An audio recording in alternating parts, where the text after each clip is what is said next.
How to become emotionally untouchable. There's a moment when something doesn't hit you the way it used to. The comment, the rejection, the silence. Not because you stopped caring, but because you stopped bleeding for things that were never meant to wound you. That's what emotional untouchability really is. Not coldness, not numbness, not pretending you don't feel. It's strength with a pulse.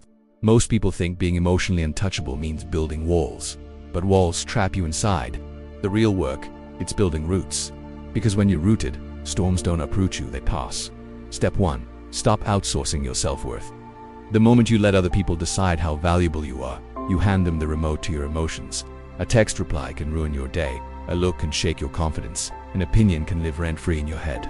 Emotionally untouchable people don't do that. They decide who they are before the world speaks. They don't ask, do you approve of me? They ask, am I aligned with myself? And if the answer is yes, the noise loses its power. Step 2. Learn the difference between pain and information. Most emotional suffering, ESNT, caused by what happens at ES caused by the story you tell yourself about what happened. Rejection isn't a verdict, it's feedback. Criticism isn't an attack, it's data. Emotionally untouchable people don't spiral. They observe. They say, interesting, noted. What does this teach me? No drama, no self-betrayal, no collapse, just clarity. Step 3. Stop reacting. Start choosing. Reactivity is emotional slavery. If every trigger controls you, you're not living, you're responding. But here's the shift. Between stimulus and response, there is a pause. Emotionally untouchable people live in that pause. They breathe, they ground, they choose. They don't give instant access to their nervous system. Not everyone deserves an emotional reaction. Not every situation deserves your energy. Silence becomes a skill. Calm becomes a weapon. Step 4. Accept that discomfort is part of growth. You don't become emotionally untouchable by avoiding pain.